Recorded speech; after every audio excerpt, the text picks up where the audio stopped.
tetap menghampiri tahta-Mu Tuhan, untuk menyembah-Mu, untuk meninggikan Engkau Tuhan. Oleh karena itu Tuhan, kami mau untuk menyembah Engkau Tuhan, momen ini Tuhan.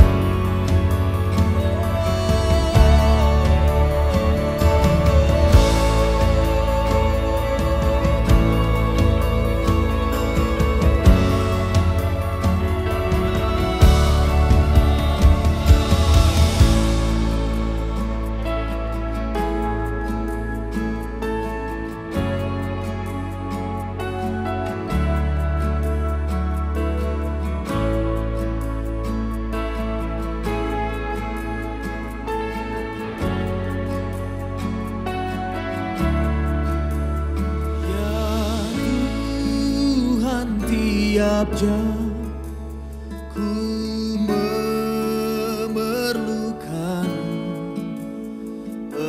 Engkaulah yang memberi sejahtera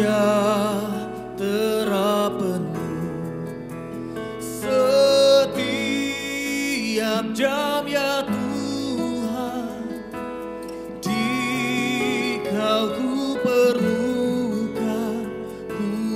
datang juru selamat,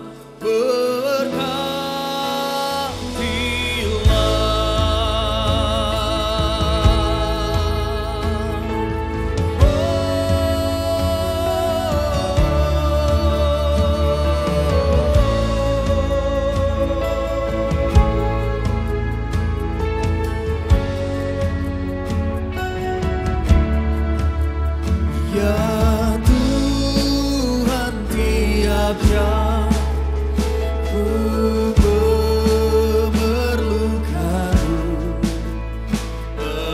Engkaulah yang memberi sejahtera penuh setiap jam ya Tuhan, di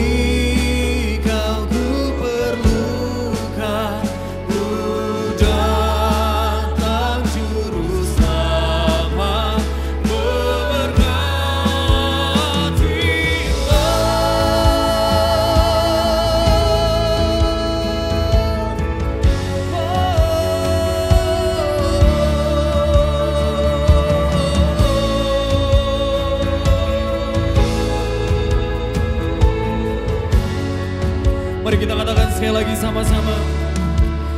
Ya Tuhan, tiap jam ku memerlukan-Mu, Engkaulah yang memberi sejahtera penuh setiap jam ya Tuhan,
heran melihat ciptaanmu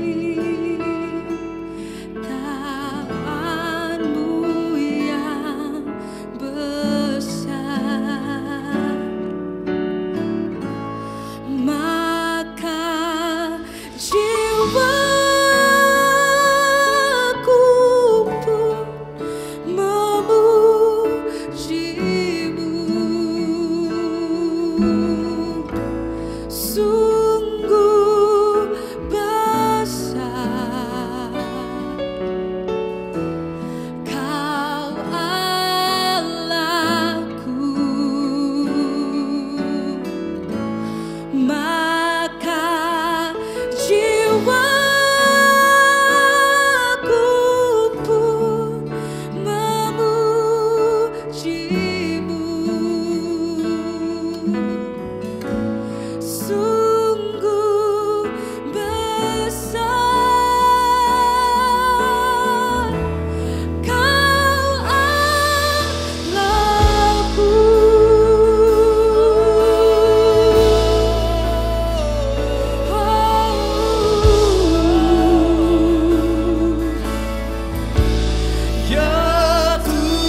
Engkau selama-lamanya anak domba kami, anak domba yang diserahkan bagi kami. Kami tidak khawatir, kami tidak panik, sebab Engkaulah sumber ketenangan dalam kehidupan kami. Selama-lamanya Tuhan bagi kami. Terima kasih Tuhan, biar hadirat-Mu menjamah setiap kami. Hadirat Allah memenuhi setiap kamar, setiap ruangan, setiap pribadi. Memberikan kami rasa aman, memberikan kami ketenangan. Tuhan, Kau berbicara kepada kami, sampaikan sedikit firman-Mu, dan teduhkan hati kami, tenangkan hati kami. Di dalam nama Yesus, sama-sama yang percaya katakan, amin, amin. Shalom semua, senang bisa kembali bersama-sama dengan Anda, masuk dalam hadirat Tuhan itu nyata saudara. Saudara, hari ini saya mau sampaikan firman Tuhan. Saya memberikan judul bagaimana kita bisa punya hati yang tenang. Di hari-hari seperti ini, di masa-masa sulit seperti ini, sangat sulit untuk kita menjadi tenang. Saudara, pernahkah Anda menjadi panik? Saudara menjadi galau atau khawatir?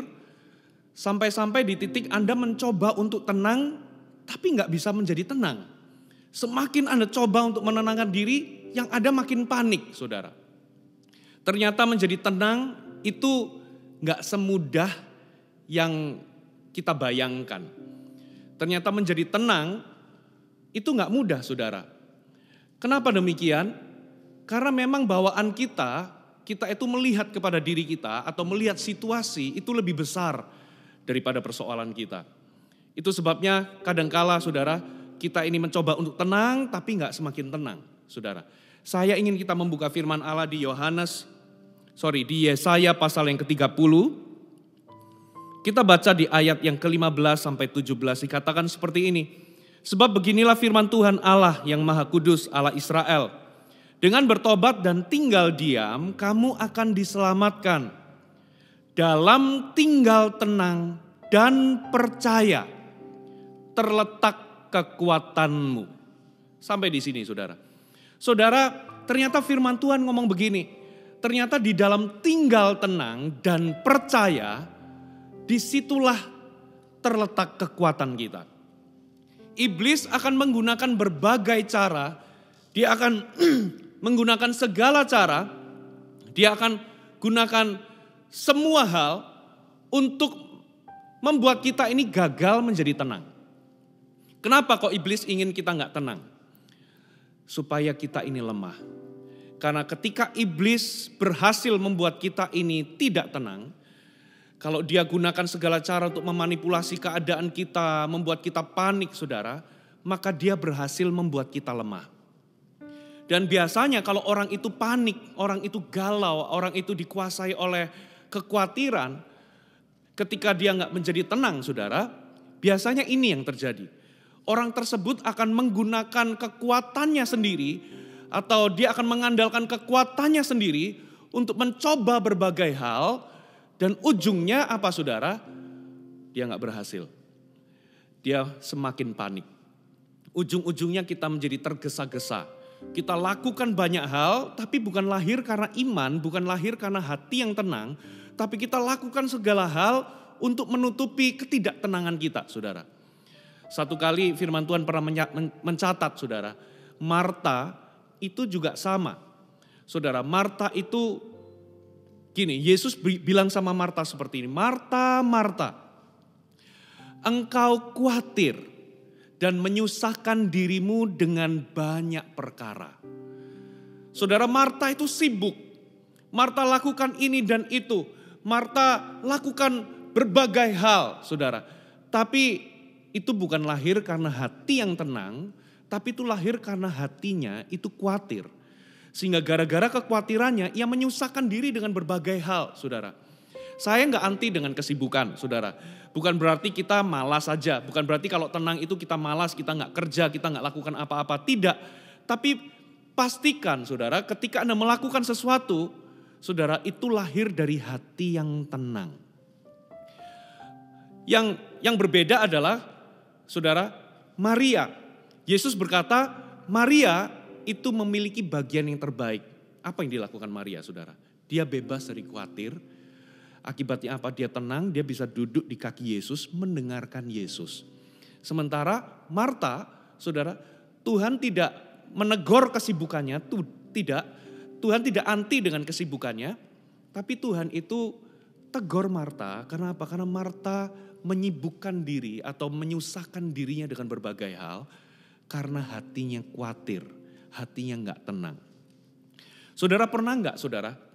Anda berdoa, tapi hati nggak tenang-tenang. Saudara, kenapa kalau Anda nggak tenang? Karena Anda tidak percaya. Perhatikan ayat ini, saudara. Yesaya 30 ayat yang saya ulangi ya, ayat yang ke-15 dikatakan, dalam tinggal tenang dan percaya terletak kekuatanmu, tetapi kamu enggan. Kamu berkata, bukan, kami mau naik kuda dan lari cepat. Maka kamu akan lari dan lenyap. Katamu pula, kami mau mengendarai kuda tangkas. Maka pengejarmu akan lebih tangkas lagi. 1000 orang akan lari melihat ancaman 1 orang. Terhadap ancaman 5 orang kamu akan lari. Sampai kamu ditinggalkan. Seperti tonggak isyarat di atas puncak gunung. Dan seperti panji-panji di atas bukit. Saudara, ternyata bangsa Israel dikatakan mereka enggan, mereka menolak untuk tenang, mereka menolak untuk percaya. Akibatnya apa? Mereka melakukan banyak hal, tapi mengandalkan kekuatannya sendiri, gak lagi mengandalkan Tuhan. Saudara, pernah gak saudara, Anda merasa di titik ini? Saudara, Anda doa, Anda sudah lakukan banyak hal, Anda sudah doa terus, tapi kok gak tenang-tenang? Saudara, kenapa? Karena kata kuncinya di sini. Dengan kata kunci untuk Anda bisa tenang adalah dengan tinggal tenang dan percaya. Ketika Anda gagal percaya, Anda gagal tenang. Itu sebabnya banyak orang berdoa, tapi bukan lahir dari hati yang percaya. Jadi dia berdoa, dia lakukan segala hal, tapi hati gak tenang-tenang. Itu sebabnya saudara, kunci dari mengalami ketenangan dalam hati adalah percaya. Nah, saya mau bagikan dengan cepat. Ya, ada 4 hal yang Anda harus percaya supaya hati Anda tenang. Yang pertama, saudara, Anda harus percaya bahwa ya Tuhan menyertai saudara. Saya buka ayatnya, Mazmur 62 ayat pertama dikatakan, hanya dekat Allah saja aku tenang, daripadanya lah keselamatanku. Di dalam situasi sulit yang Anda hadapi, saudara, Anda harus sadar bahwa Tuhan itu ada di dalam Anda. Anda harus sadar bahwa Tuhan itu sudah diberikan kepada kita, tinggal di dalam kita, permanen, selama-lamanya, kata Alkitab. Berarti Tuhan itu sebenarnya dekat. Tuhan itu dekat dengan kita. Tapi sekalipun Tuhan itu dekat, tinggal di dalam kita, kenapa kok kita itu seringkali gak tenang? Karena kita ini lebih fokus, lebih condong hati kita kepada masalah kita. Kita lebih condong kepada apa yang buruk yang mungkin akan terjadi pada kita. Kita lebih sadar sama bahaya ketimbang penyertaan Tuhan. Kita ini lebih sadar sama iblis, rencana iblis ketimbang penyertaan Tuhan dalam kehidupan kita. Itu sebabnya saudara, ini menjadi momen ketika Anda berada dalam masa sulit. Anda perlu mencondongkan, mendekatkan diri Anda kepada Tuhan. Ya, Tuhan itu sebenarnya gak jauh, tapi hati kita yang menjauh. Ketika kita semakin mendekat kepada Tuhan, perasaan tenang, kekuatan, itu akan nyata dalam hati kita. Amin. Saudara, yang kedua, percayalah bahwa Tuhan itu memelihara kita. Saudara, Ibrani 13 ayat 5 dikatakan begini, janganlah kamu menjadi hamba uang dan cukupkanlah dirimu dengan apa yang ada padamu. Karena Allah berfirman, aku sekali-kali tidak akan membiarkan engkau. Aku sekali-kali tidak akan meninggalkan engkau. Saudara, Dia adalah Bapa yang baik. Saudara, sebetulnya kalau Anda itu lahir baru, status Anda itu adalah anak Allah, anak Tuhan. Saudara, sebetulnya dari status Anda itu sudah memberikan Anda ketenangan. Kenapa? Karena Dia Bapa kita. Di masa-masa sulit seperti ini, jangan khawatir akan hari esok. Saudara, yang perlu kita pegang adalah jangan cemas, jangan khawatir. Kenapa saudara? Karena Dia Bapa yang baik. Dia tidak akan membiarkan kita atau meninggalkan kita. Maksudnya apa? Dia gak akan meninggalkan kita kelaparan. Tuhan akan pelihara kita sebab Dia Bapa yang baik. Bahkan Tuhan mengajari kita di dalam doa. di Matius 7 dikatakan begini ayat 7 sampai 11, minta cari ketok. Bapa manakah ya bapa manakah kalau anaknya minta ikan dikasih ular, minta roti dikasih batu. Gak ada, apalagi Bapamu di sorga. Bapamu itu lebih baik daripada bapa yang jahat di muka bumi ini. Dia tahu memberikan yang baik kepada anak-anaknya. Saudara, jadi jangan khawatir di masa-masa seperti ini. Asal Anda tahu bahwa Anda itu anak Tuhan, Bapa akan memeliharamu. Bahkan saudara, satu ayat lagi di Lukas 12 ayat 29 sampai 30 dikatakan, janganlah kamu mempersoalkan apa yang akan kamu makan, apa yang akan kamu minum, dan janganlah cemas hatimu. Semua itu dicari bangsa-bangsa di dunia yang tidak mengenal Allah, akan tetapi Bapamu tahu bahwa kamu memang memerlukan semuanya itu. Katakan Bapamu tahu. Karena Bapa kita tahu bahwa kita ini memerlukan semuanya, jangan mempersoalkan mau makan apa, minum apa, jangan cemas hatimu, kata firman Tuhan. Seringkali dalam kebutuhan kita ini waktu panik, kita itu pengen seluruh dunia tahu bahwa kita ini butuh sesuatu. Kita pengen keluarga kita tahu, kita pengen orang-orang di sekitar kita tahu, ya kesulitan-kesulitan kita. Kita itu pengen semua orang tahu, memberitahu bahwa kita butuh supaya mereka menolong kita. Saudara, sebetulnya kita gak perlu seluruh dunia tahu. Kenapa? Karena Bapamu tahu apa yang Anda butuhkan. Saudara, jadi kalau Anda sadar ya bahwa Bapa itu memeliharamu, tenanglah hati ini. Saudara gak akan dibiarkan kelaparan. Amin. Yang ketiga, saudara, dengan cepat, saudara sadari, percayalah, ingat kunci tenang itu percaya. Percaya bahwa Bapa itu bekerja.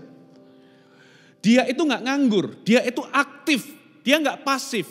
Saudara, dia tidak tinggal diam, saudara. Hari ini dia bekerja untuk menjawab saudara, menolong saudara. Satu kali, saudara, Yesus diundang di pesta perkawinan di Kana. Ternyata yang gelar pesta itu kehabisan anggur. Wah, mereka panik, saudara. Kalau bikin pesta, kehabisan makanan, kehabisan anggur, itu aib yang besar. Mereka panik. Lalu ibu Yesus mendatangi Yesus, minta tolong kepada Yesus. Lalu Yesus jawab begini, dikatakan begini. Ya, ketika mereka kekurangan anggur, ibu Yesus berkata kepadanya, mereka kehabisan anggur. Kata Yesus kepadanya, mau apakah engkau daripadaku ibu? Saatku belum tiba. Tapi ibu Yesus berkata kepada pelayan-pelayan, apa yang dikatakan kepadamu itu buatlah. Ibu Yesus tenang, dia nggak panik. Padahal Yesus ngomong saatku belum tiba, mau apa? Tapi ibu Yesus ngomong sama pelayan-pelayan, hei tenang. Ya, dia Tuhan, Yesus itu pasti tolong kamu. Cuman ini masalah waktu. Gitu ya. Nanti kalau dia ngomong apapun, ya, nanti kalau dia ngomong sesuatu, turuti aja. Jadi ini adalah ekspresi percaya bahwa Tuhan itu bekerja. Walaupun saatnya belum tiba, walaupun hari ini Anda belum melihatnya, hatimu tetap tenang karena Anda nggak khawatir. Anda sadar bahwa dia tetap bekerja, dia aktif. Ini masalah waktu aja. Tuhan pasti tolong. Ini masalah waktu. Yang terakhir, saudara, kunci tenang adalah percaya. Yang terakhir adalah percaya bahwa Tuhan memimpin. Tuhan memimpin kita. Tenanglah, Roh Kudus pegang tanganmu. Saudara, satu kali di Matius 11 ayat 28 sampai 30, Yesus berkata, marilah kepadaku semua yang letih lesu dan berbeban berat, aku akan memberi kelegaan kepadamu. Pikulah kuk yang kupasang dan belajarlah padaku, karena aku lemah lembut dan rendah hati. Dan jiwamu akan mendapat ketenangan. Katakan ketenangan. Sebab kuk yang kupasang itu enak dan bebanku pun ringan. Apa maksudnya, saudara? Kuk itu biasanya dipasang di dua lembu, dua binatang, ya, yang mana dua binatang itu akan sedang dipekerjakan atau untuk melakukan sebuah pekerjaan yang berat. Jadi kuk itu dipasang di dua lembu atau dua kerbau atau dua binatang untuk mengerjakan pekerjaan yang berat. Nah, Alkitab katakan pikulah kuk yang kupasang. Jadi kita ini satu kuk dengan Yesus, satu kuk dengan Roh Kudus. Ya, kuk yang kupasang itu ringan, bebanku pun enak. Ya, dikatakan jiwamu akan mendapat ketenangan. Maksudnya apa, saudara? Di dalam persoalan atau masa sulit, tekanan berat yang kita alami, saudara, Tuhan itu memimpin kita. Dia satu kuk, dia berbagi beban dengan kita. Ya, ketika dia belok kiri, kita ikut belok kiri. Dia belok kanan, kita ikut belok kanan. Tuhan memimpin kita.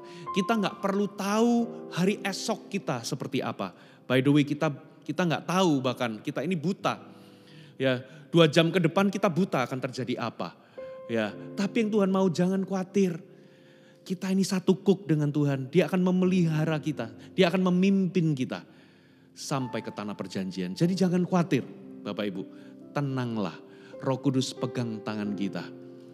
Ya, setiap hari supaya dia bisa pimpin kita dan kita gak tersesat. Amin. Amin. Mari kita hampiri Tuhan.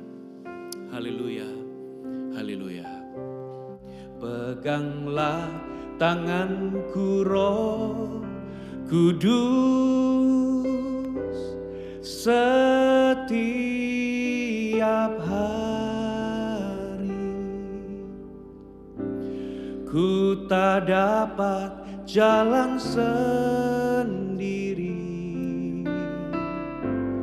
tanpa Roh-Mu. Bawalah diriku kepada segala kebenaran, agar ku tidak tersesat mengikuti jalan-Mu.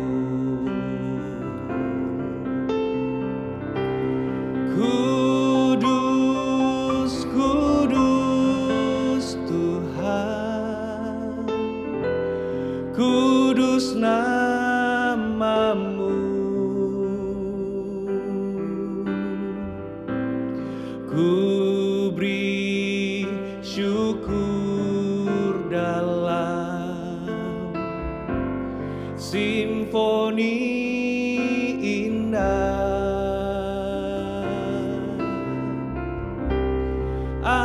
Ajaib, ajaib Tuhan, ajaib nama-Mu, nama yang beri menang, Yesus namanya. Bersama-sama. Peganglah tanganku, Roh Kudus, setiap hari. Ku tak dapat jalan sendiri tanpa Roh-Mu. Bawalah diriku kepada segala kebenaran, agar ku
saja dimanapun Anda berada, naikkan pujian ini.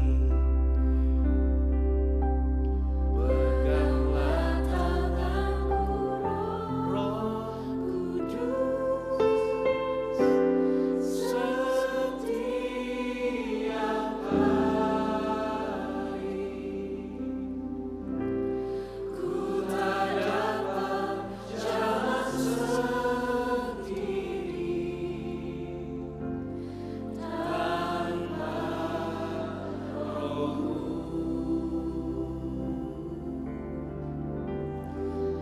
Bawahi diriku kepada segala kebenaran,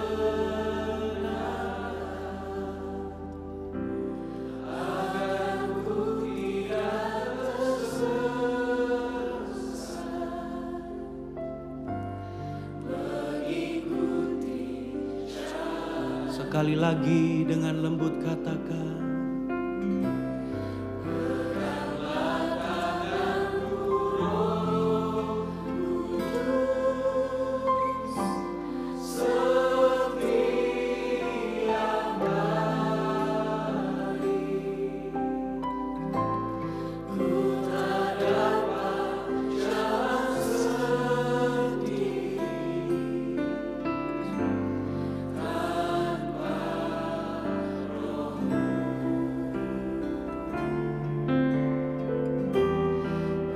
Bawalah diriku kepada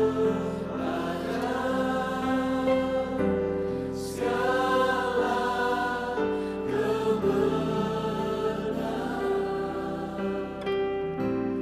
agar ku tidak tersesat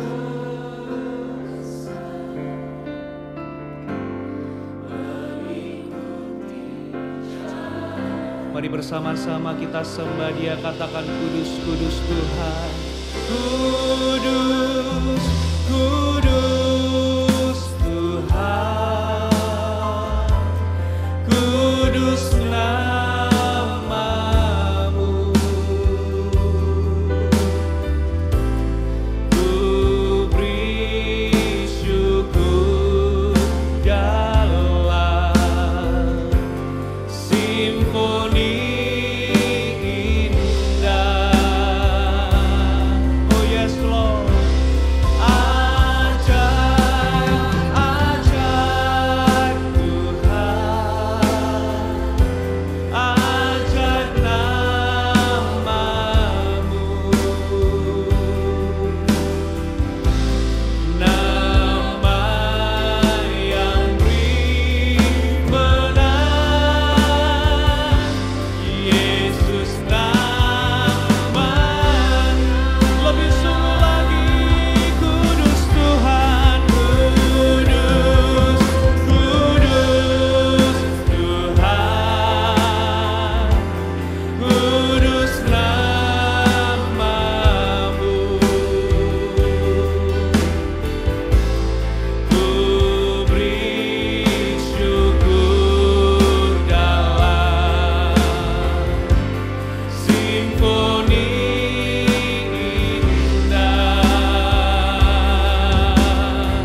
Terima kasih Bapa untuk segala sesuatu yang Tuhan sudah nyatakan buat kami.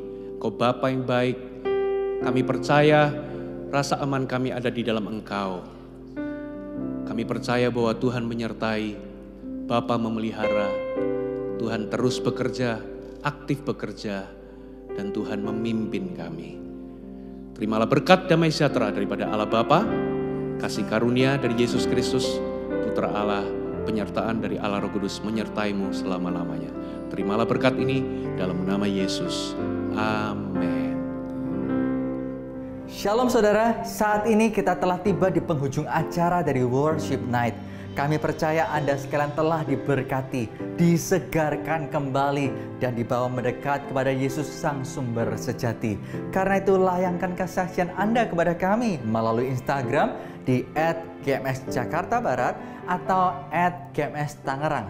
Atau Anda dapat subscribe channel YouTube kami, GMS Jakarta, lalu menuliskan kesaksian Anda di kolom komentar. Kami percaya setiap kesaksian yang diberikan akan menjadi berkat dan dampak yang besar bagi para pembacanya. Amin. Selanjutnya, suatu kabar sukacita untuk Anda yang berdomisili di Jabodetabek dan Banten. Kami Gereja Mawar Sharon rindu, bila Anda belum memiliki komunitas rohani untuk bertumbuh di dalam Tuhan, mari bergabung dengan kami. Suatu komunitas kecil yang kami namakan Connect Group kami sediakan untuk Anda. Di masa COVID ini, kita melakukan Connect Group secara online, sehingga dengan mudah Anda bergabung dengan Connect Group tersebut. Bagaimana caranya? Anda dapat menghubungi kami di nomor WhatsApp yang tertera di layar dengan menyertakan nama Anda, usia, daerah tinggal, ataupun nomor telepon yang dapat kami hubungi. Segera sesudah itu, kami akan menghubungi Anda dan kita bertumbuh bersama-sama di Connect Group. Yang terakhir, tetap semangat dan terus maju di dalam Tuhan.